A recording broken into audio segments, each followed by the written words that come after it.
Hello, everybody, and welcome back to another episode of the Age Group Triathlon podcast. My name is Simon, I'm a professional triathlon coach, and this week I'm going to be looking at outdated triathlon advice. Now, this is triathlon advice that generally has been thrown around in years gone by, but since the science has moved on, our understanding of the human body has moved on, equipment has changed, and I'm just looking at advice that you may still hear, you may still come across in your training, but it's no longer really relevant, is no longer the way that most coaches and scientists and athletes really think and work. And as a result, it's probably advice you need to think twice before following. Now, I have sprinkled in here some advice that was just never good advice in the first place, if I'm honest, but it still persists. So there are a few that I've added in here which are just sort of myths, misunderstandings that have been doing the rounds for as long as I've been in the sport, and they can be quite harmful. So I've just added a few of them in there as well. Well, let's get started. Now, to start with, I want to talk about the concept really of junk miles.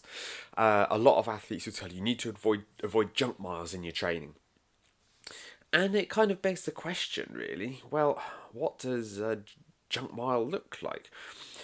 Now, the concept is that this is the kind of training, the kind of volume that you're doing that isn't going to help you move towards your goal. And honestly, I feel that is kind of outdated. Every kind of intensity is going to bring you closer to your goal somehow. There's very little training that you can do unless you are suffering or at the risk of overtraining. There's very little training you can do that's going to take you further away from your goal. Now, are we looking at the most efficient way to train? Are we looking at the best way to train? Maybe, maybe not. Is it the difference between heading out for an Ironman, heading out for a disciplined zone 2 easy ride, as opposed to going for a ride with friends and smashing each other to bits on all the climbs? Obviously, one is going to be more efficient than the other, but they are going to be they're both going to make you fitter, just in different ways.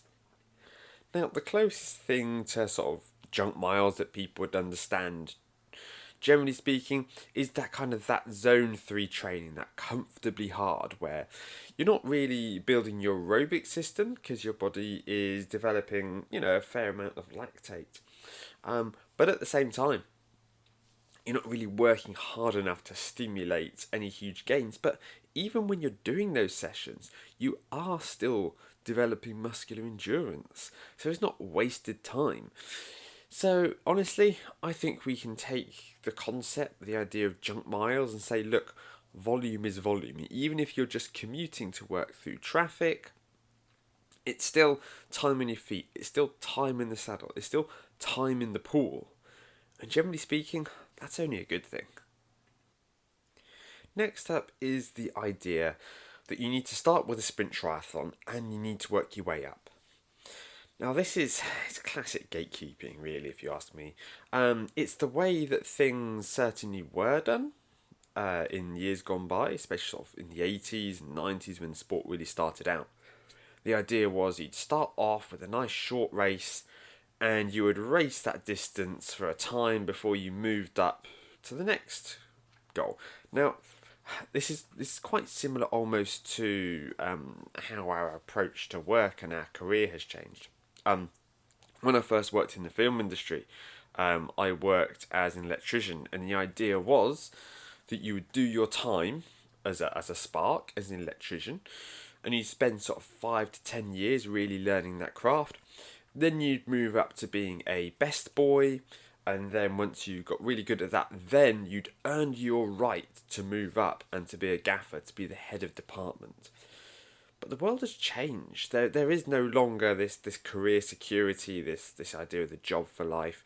And it turns out I was much better as a head of department, overseeing the more creative aspects of the thing, the managing the people, the working with the director of photography. I was much better at that than just loading and unloading the van and patching things in and running cables. And so I started out working as a head of department on low budget productions, and it is the same with triathlon. Yes, if you wanted to keep the old boy in the club happy, you could spend the first sort of year or two focusing on the sprint distance and then focusing on the Olympic distance, and then eventually, after you got really good and you'd achieved your potential in those shorter distances, you could move up and then you'd earn the right to do your Ironman. But let's be honest, if somebody has been really bought in by the Ironman branding, by the marketing, by the slick videos, and they really want to be the Ironman, that's all they want to do.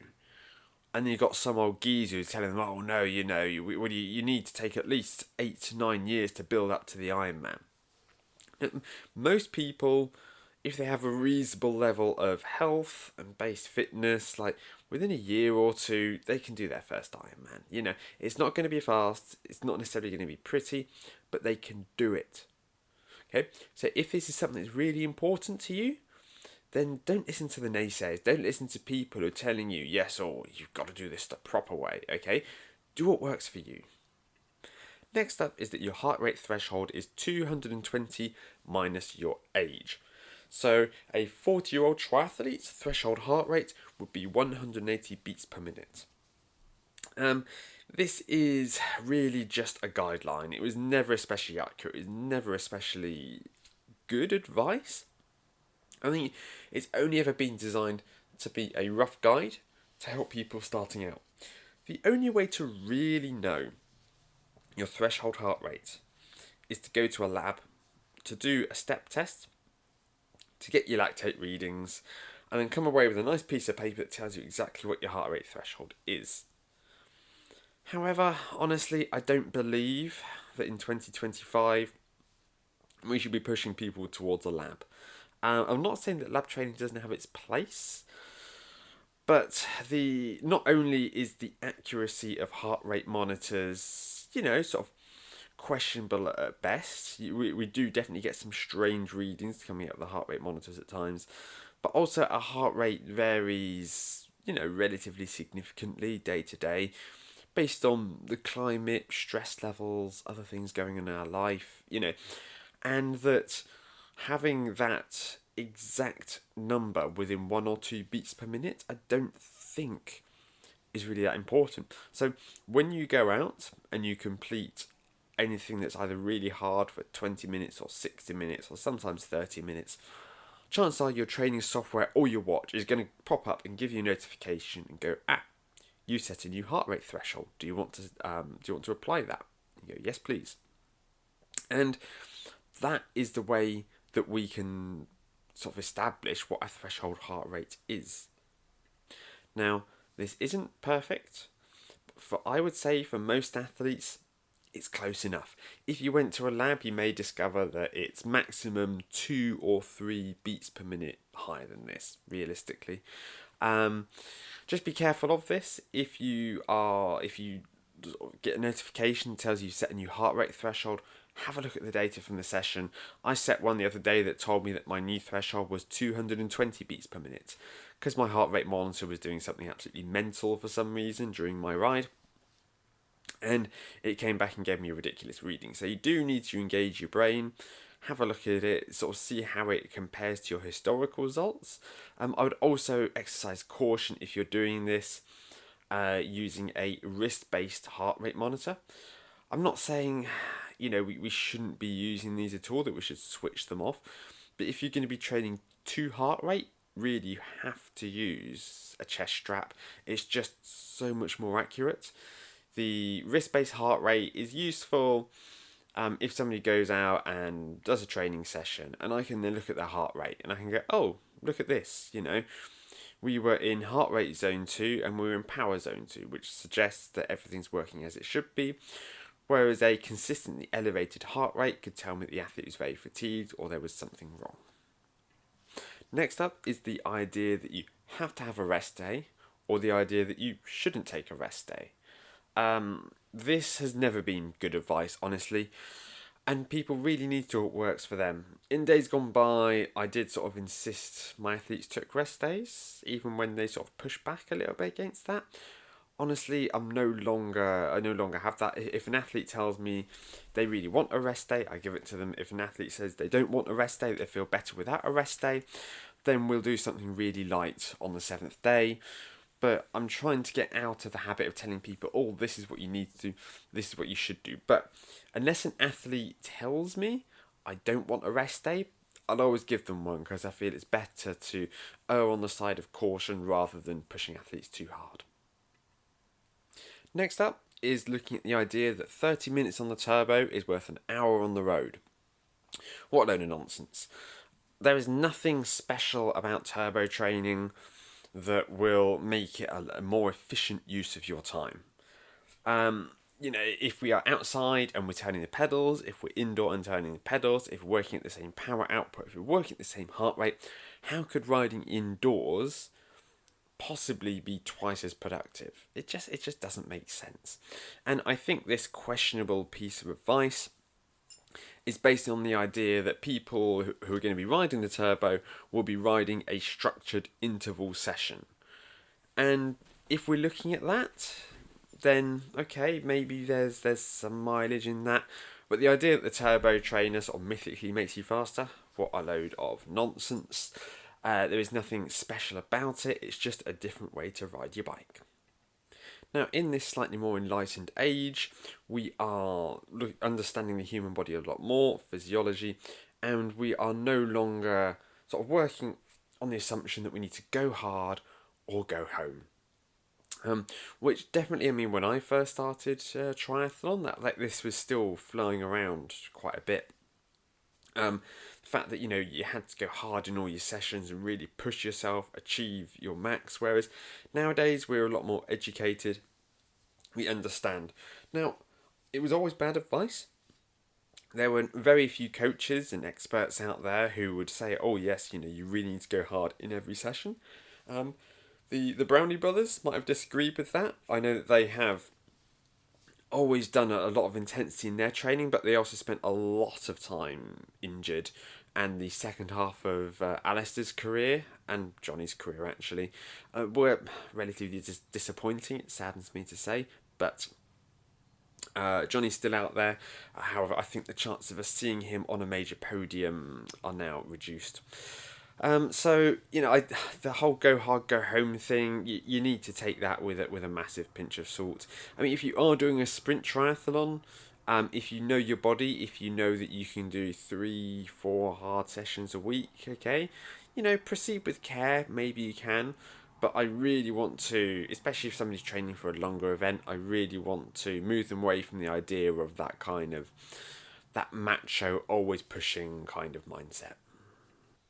Next up is the blanket rule that we should all be looking to consume 60 grams of carbohydrate an hour during our racing and our training. And honestly, this just isn't really good advice. Now, it's not terrible advice. If we look at the mid of the bell curve, I think a lot of people will be looking at sort of 60 grams-ish an hour. But if somebody really struggles to digest that much, if somebody's maybe a smaller athlete, who is racing at a higher intensity and finds it harder to digest these things, maybe they need to be looking at slightly less than 60. Equally, if somebody can consume more, if somebody can stomach 70, 80, 90 grams of carbohydrate an hour, as long as it's not causing digestive discomfort, generally speaking, this will improve somebody's racing. So I want to move people away from the idea of 60 is the target, 60 is what we need to aim for, because that's not really the case, and we can get ourselves into a bit of trouble. We could end up over or under fueling ourselves if we simply stick to this blanket recommendation. If you want to find out how much it is that you need to eat, really it's going to be a bit of trial and error, I'm afraid. Moving through them now. Strength training makes you slow.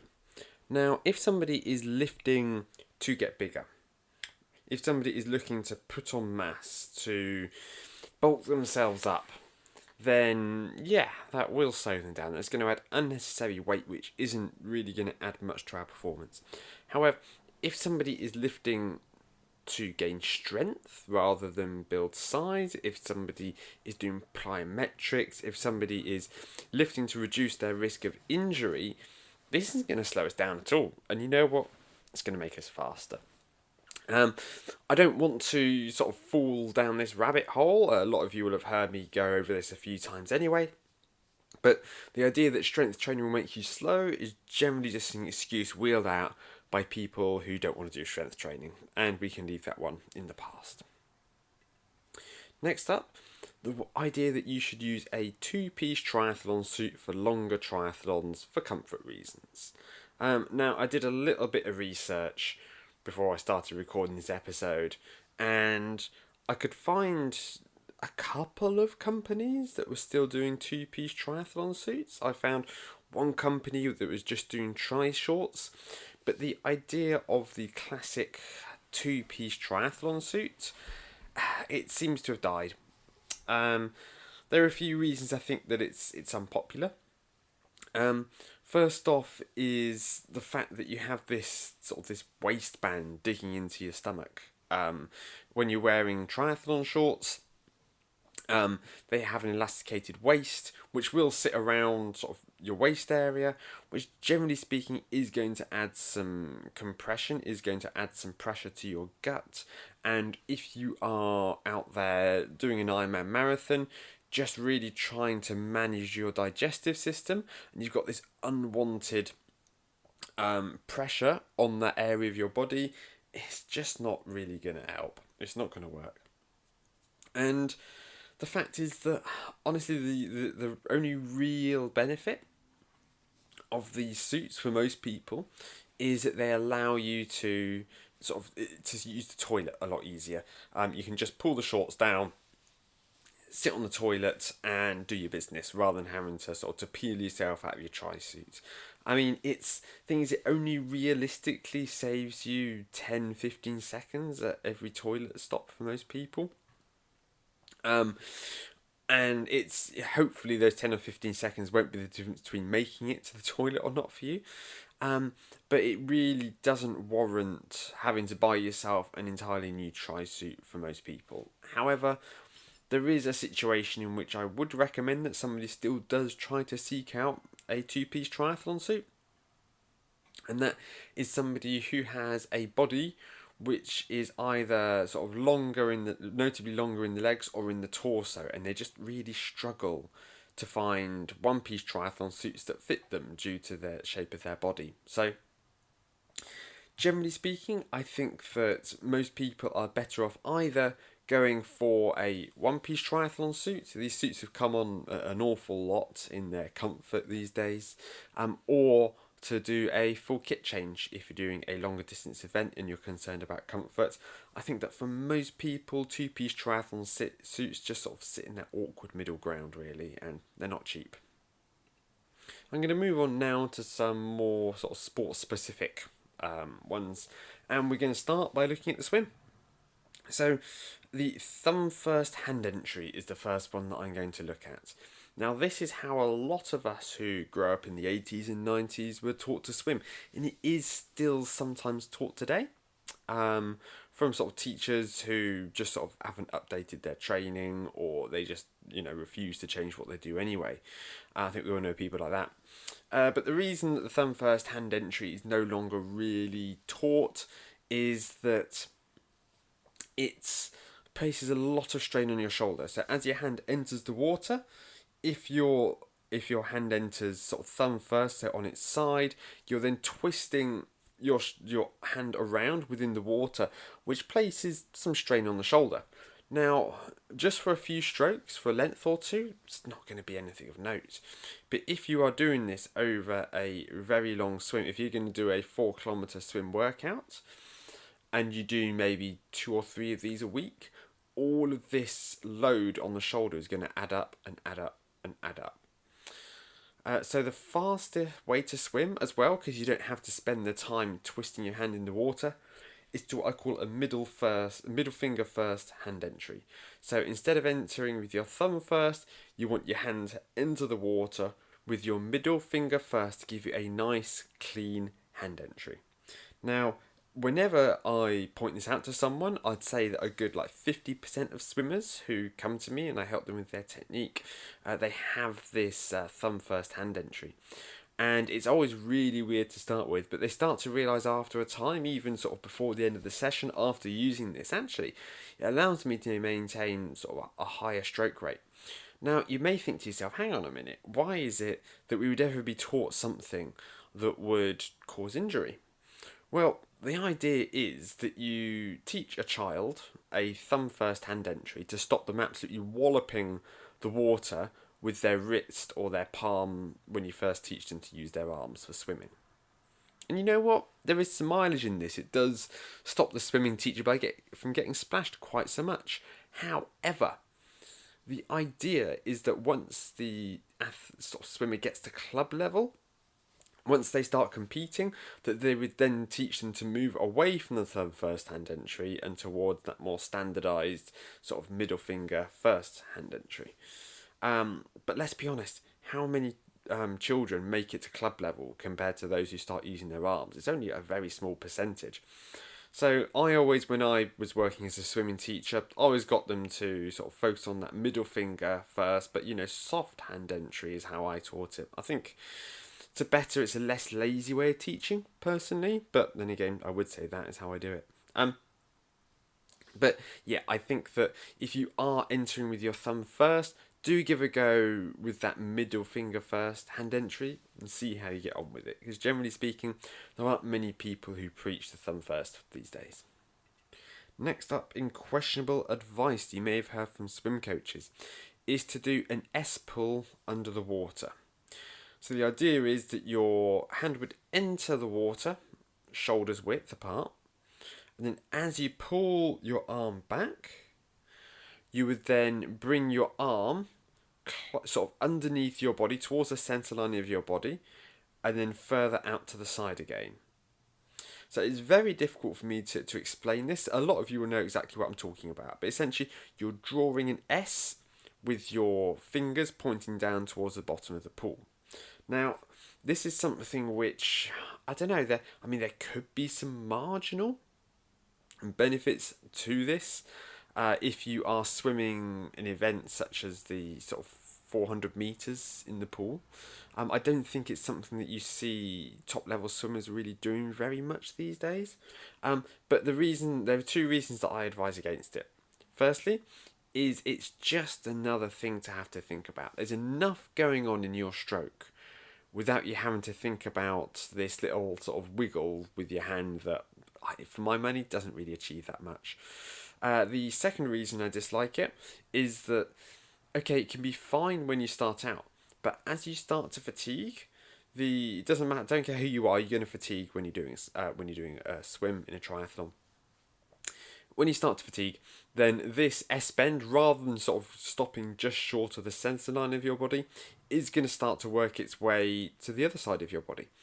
And if your arm at any point in your stroke migrates across the centre line of your body to the other half, so if my hand is entering the water with my right hand and it sweeps across my centre line to the left hand side of my body, if it sweeps underneath that centre line, then that's going to put my body off balance.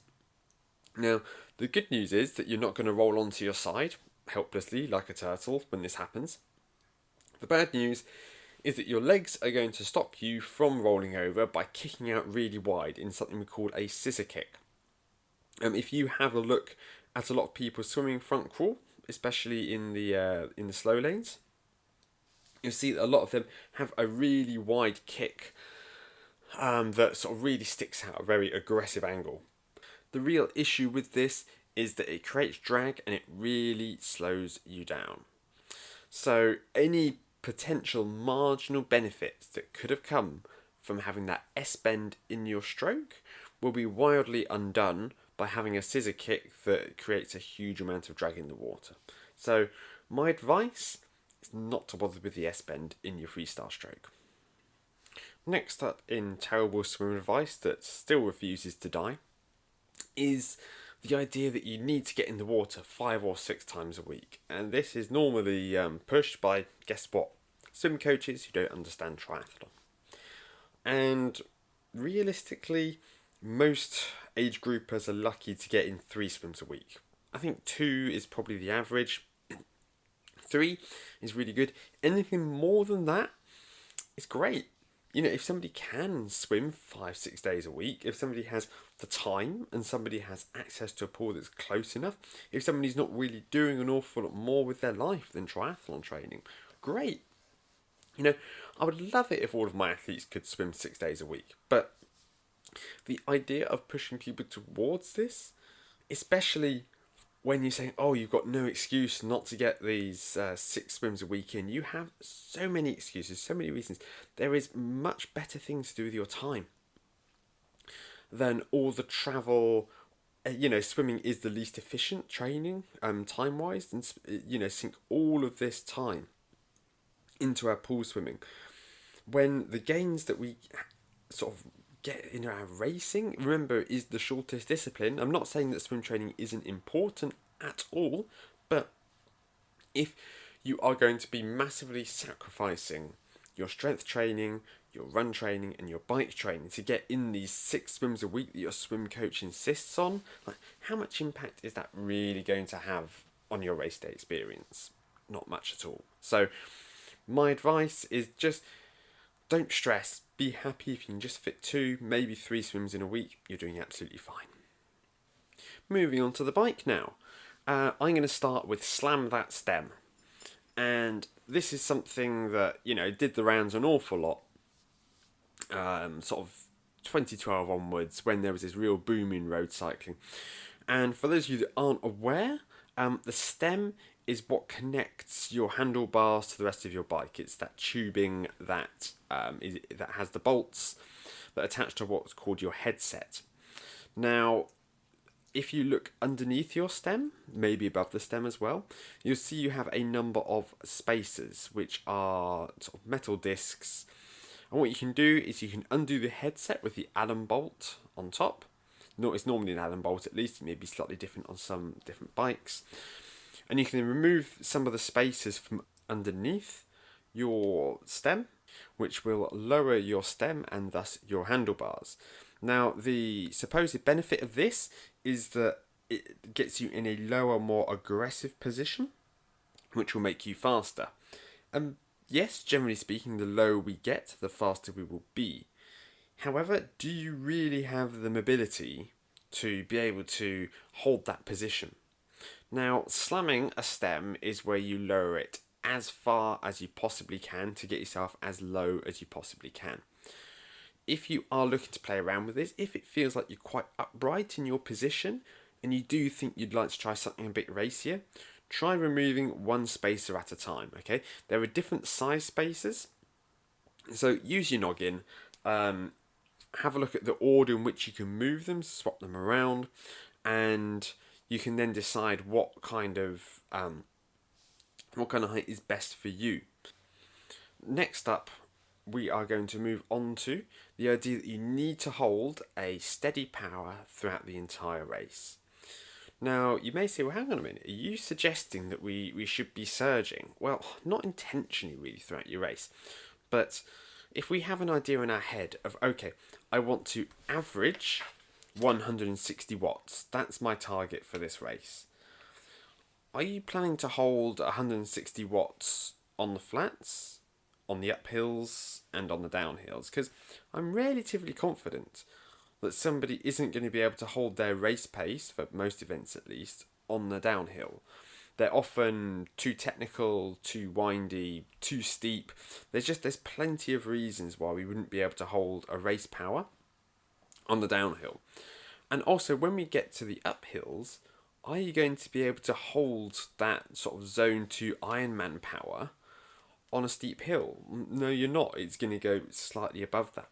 And if you were to use Best Bike Split, which is a piece of software I recommend that I use with all my athletes, to be able to help you plan out your race pace, what kind of power it is that you need to do, you'll see that it does recommend that you do go over your power, especially on some steep hills, as that's the most efficient way to do it.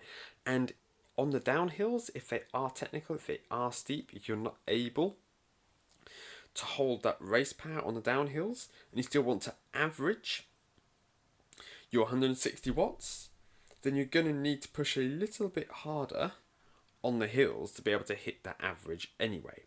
So Yeah, I'm saying if you have an idea of what it is that you want to hit, then you should do what you can to hit that. That when you climb off the bike and go into T2, that you look down at your average power and hopefully you're within 3 or 4 watts of your target. What I don't want you to do is I don't want you to think that you have to constantly ride at that power throughout the entire race. Next up is the idea that you should be aiming to move towards having a standard crank set and longer cranks. Now, a standard crank set, it's referring to the amount of teeth in the chain set that you're running. So the chain set is sort of the front gears, as you may well know them, and how big those rings are. The vast majority of bikes have either a compact or semi-compact chain set that you buy now, which means that the rings are smaller, there is more overlap between those rings, and it just makes it more accessible for most people.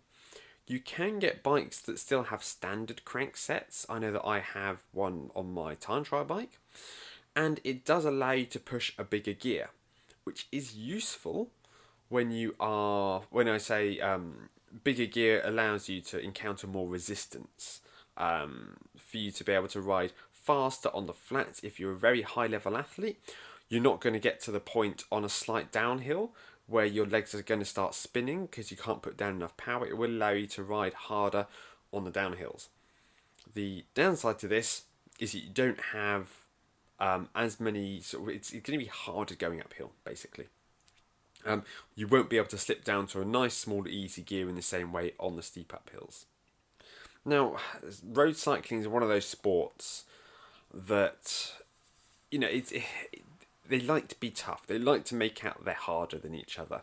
And one of the ways to prove that you're hard is to be able to push a standard crank set to ride that and to ride it fast. That you don't need one of these smaller crank sets. And I just think it is slightly nonsense, really. If I am racing over a shorter distance or a flatter race, yeah, I'll absolutely still take my standard crank set. It's not really worth me swapping to a compact.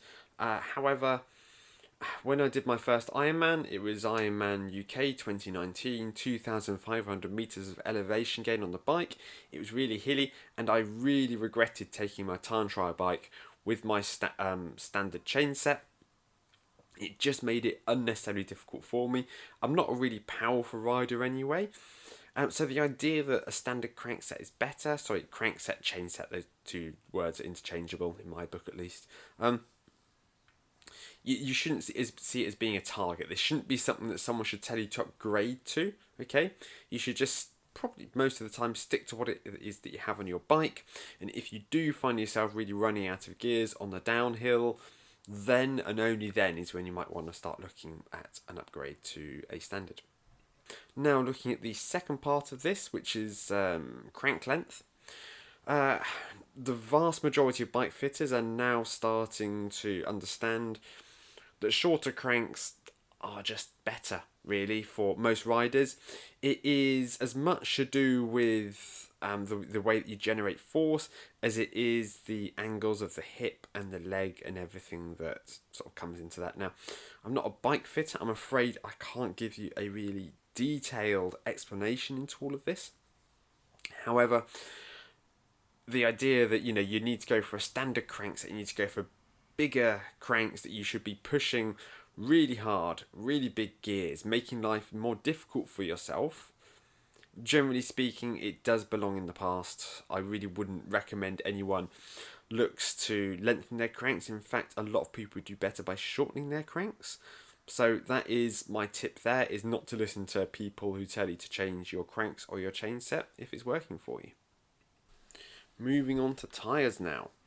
The idea that we should run narrow tyres at high pressure, is definitely something which has moved on.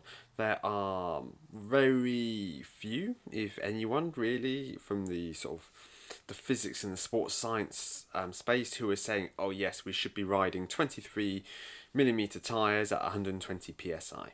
I've covered this in other episodes, but essentially if you are riding a narrow tyre at high pressure, the tyre especially on a poor surface, will tend to skip across the road. Whereas if you have a wider tyre that's running at a slightly lower pressure, that tyre is going to slightly fill in all those imperfections in the road and is going to give you a smoother ride.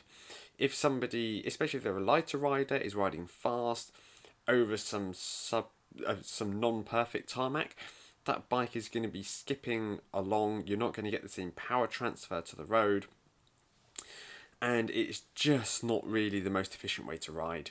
Now, how low is sort of low enough for you? I mean, that's opening a huge can of worms here, and I'm definitely not going to go into it on this podcast because it depends on the width of the tyre and all sorts of nonsense. However, what I will say is you probably don't want to be running any tyres much above sort of 85, 90 psi. Anything above that is unlikely to really work for you. As for the width of tyres, most triathletes are riding at the very minimum 25s, normally 28s now these days. You do see some people go even wider, up to sort of 32 millimeters. It depends on how serious somebody is in the sport. For a lot of people, they may just use whatever bike it is they have, the bike they use for cycle touring. It isn't really specified for triathlon, but the sort of the ability of disc brakes to allow us to run wider tyres is a huge benefit. And riding these wider tyres at a lower pressure than we did previously, running tubeless as well, is going to be a real boon for our cycling. And there's honestly, I can't really think of many reasons for somebody to ride a narrower tyre at a higher pressure unless they are racing on really high quality roads. I know that some roads in Europe have some beautiful tarmac, stunning quality. Maybe then that would be the best option for them. But yeah, for the most people, stick to riding a wider tyre at a lower pressure and you'll have a more comfortable, faster ride.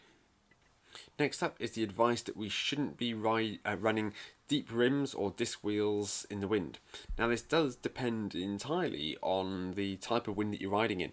If it is a gentle sort of headwind, tailwind, crosswind, then there's nothing that's really going to sort of stop us from riding these wheels. In fact, a lot of them are designed to actually work a bit like a sail in winds and to be able to sort of to push you along. The technology has come on quite a bit in recent years. However, if you have gusting winds, that really is when you might want to think about leaving these wheels at home. If you're riding along in sort of relatively light wind and then a huge gust hits you from the side, it can blow you across the road, potentially into traffic, even in some situations. If you're not riding on closed roads, or even into another rider, even if you are riding on closed roads. So, I do recommend against these deeper wheels in gusts. However, the deep section wheels have come on quite a lot. The technology really has improved. So do head out for some training rides with these deep section wheels in sort of lighter winds. See how they handle, see how they feel. But what I don't want you to do is I don't want you to decide, I can't decide what wheels it is that I'm going to use on race day. Oh, well, I'm going to use my deep section wheels because Simon said it would be fine if it's not gusting, and find yourself in trouble. Don't want that at all. So do make sure that you practice and see what it is that you're comfortable with. Another piece of old school advice is that we should be aiming to ride at 90 RPM at all times, so a cadence of 90. This is the most efficient way to ride. And I'm not saying that it's an inefficient way to ride, I'm just saying that 90 is a little bit of an arbitrary target. I've found that if I am riding hard, that I am going to be closer to sort of 95 to 100. It's just sort of the way that I am. I don't have the same muscular endurance as some other people who might have that lower ability, sort of that lower cadence. And as my legs spin around, I feel that it allows me to optimize better on my aerobic fitness. I'm sort of more of a runner than a cyclist, and I think that higher cadence helps me sort of try to replicate what it is that I'm good at easier. Whereas there are some athletes, especially those who have longer legs, who are just a bit taller, they can't ride at 90 RPM even. So it really is beneficial for them to ride at a lower cadence. So again, I'm not saying 90 RPM is a bad idea, but we shouldn't be aiming to hold it at all times, and we certainly shouldn't be trying to hold it on the uphills or the downhills, because that's just going to look a bit ridiculous if I'm honest. Running off the bike after every ride is something that some triathletes would tell you to do. For my money, this is outright bad advice in some situations, especially if you're doing an interval workout. If somebody is absolutely battered by a set of VO2 intervals or some sweet spot work, they will be drenched in sweat on the turbo trainer. Going out for a brick ride just isn't appealing, practical, or in my mind, especially useful. Now, in race season, most of my athletes, I will give them a brick run after their long rides, but I don't lose a lot of sleep if they don't do it. I personally don't include a lot of brick runs in my training because my legs know very well how to run off the bike. I'll be doing it long enough. So a bit hypocritical if I asked athletes to do it after every ride. But if athletes have to drop the brick ride because time constraints, then I don't lose an awful lot of sleep over it at all. As long as we get 2 or 3 done ahead of a race that someone's doing. I feel that brick sessions are slightly overrated if you are an experienced athlete. If you're new to the sport, it is useful to do quite a few to get your legs to understand that transition from bike to run. If you're doing duathlon, where you're going from run to bike and bike to run, then it is a lot more important to get those transitions down, to get your legs used to moving between those sports. But for your garden variety triathlete, especially somebody who is looking to race 70.3 or Ironman, there's just not a huge amount of benefit to doing a load of brick runs. The lighter the bike, the better, right? That's how it works. Well, no, not really. If you are looking to win the Tour de France and you're on a mountain stage, yes, you do absolutely want to have every gram that you can shaved off of the bike. But for triathletes, weight really is of quite minimal importance. Most courses are pretty flat. Obviously, if you know that you're targeting a really hilly race in the year, that's different. But we do want to have a focus on aerodynamics, on speed, on efficiency, on fitness, over being what we call a weight weenie, which is someone who tries to get the absolute lightest bike possible. If you spend all of your time worrying about getting about a really light bike and less time, training, then that is really going to show up on race day when you see people overtaking you on bikes an awful lot heavier, an awful lot cheaper than yours, because you're worried so much about the weight. The amount of weight that we can save from swapping out components, stripping things back on the bike, is quite low. And let's be honest, if most of us are looking to sort of improve our time on the hills, there are probably other places we can afford to lose weight rather than spending an arm and a leg trying to trim down our bike weight with ludicrously expensive and overcosted bike parts. Another one I wanted to dispel is the idea that you shouldn't carry a toolkit with you because it's going to slow you down. And look, if you are undertaking a sprint triathlon or a time trial and you've done dozens of these events over the years and you're going for a PB or bust, then okay, sure. If you're willing to take that gamble and know that if you do get a flat or any problems with your bike, that you're gonna DNF, fail to finish, and you're okay with that, fine, don't let me stop you.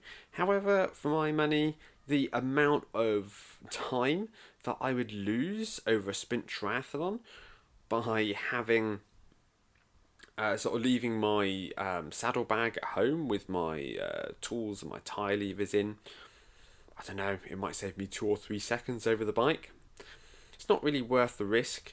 If I just want to finish the event, get onto the run, have some fun, okay, sure, if I do get a puncture or mechanical issue, then my chances of setting a PB, of setting a competitive time, have gone out the window. That's not to say that I couldn't then ride back to transition a little bit easier and then try and blow the doors off on the run and try and get one of the faster run times of the day, I don't understand people who are going to be that pedantic about the weight on their bike that they are going to leave behind some crucial components to be able to help keep them in the event. But you know what? That you're happy to take the risk, you do you. In days gone by, I've heard people recommend that you should freeze your water bottles ahead of a hot race so that you will have nice ice cool water in your bottles when you race.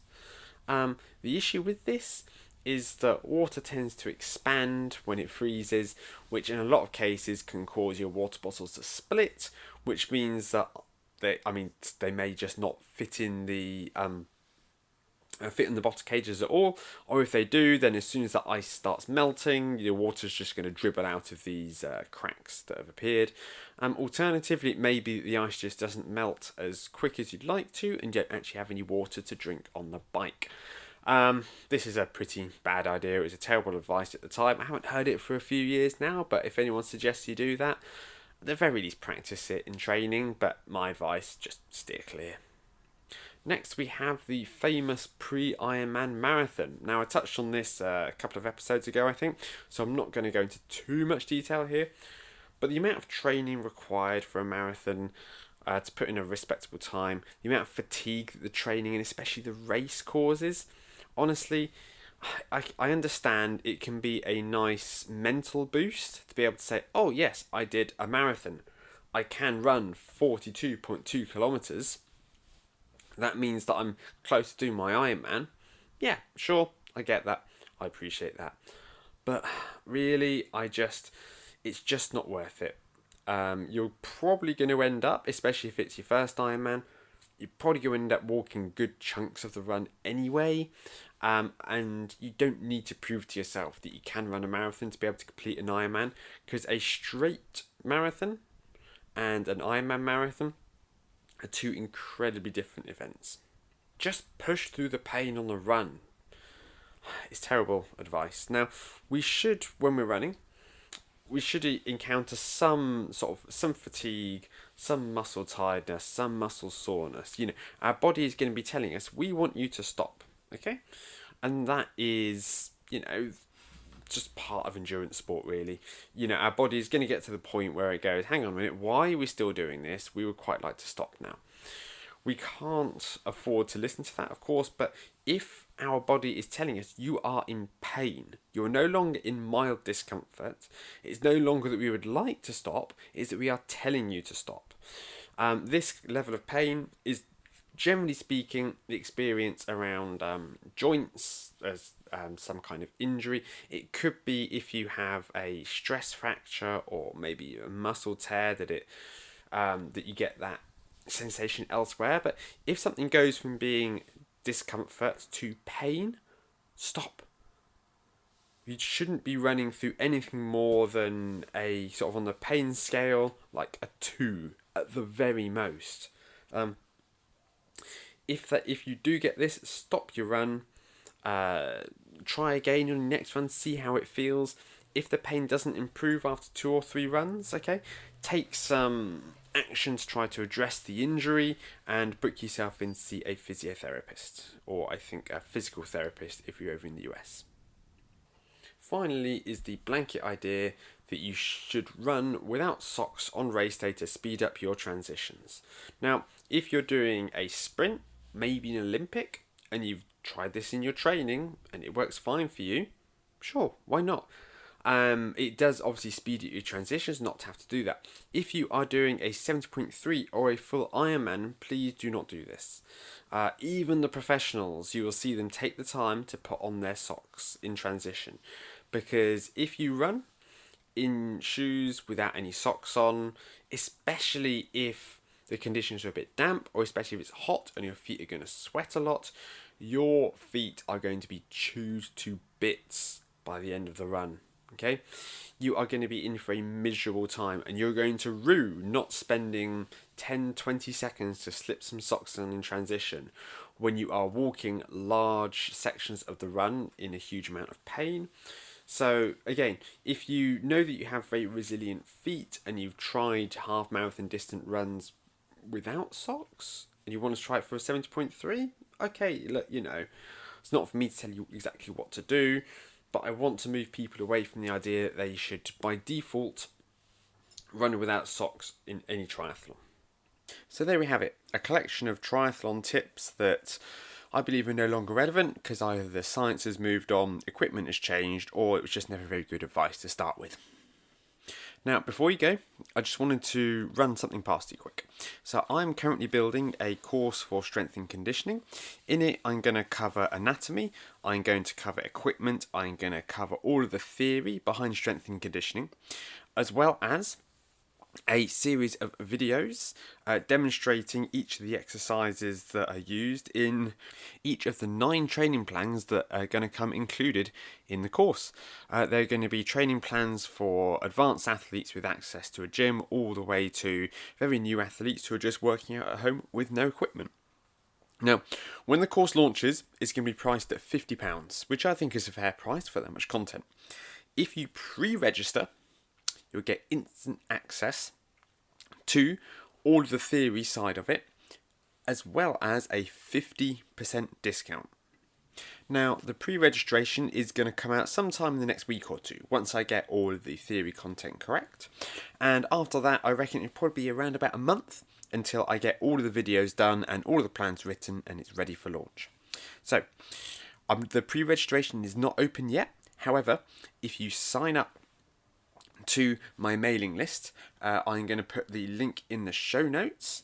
Then you can be the first to know when it goes live, and you can then get yourself on that pre-purchase and redeem your 50% discount. Once again, thank you for your company this week. I hope you found it really useful, and I'll see you all next week for another episode.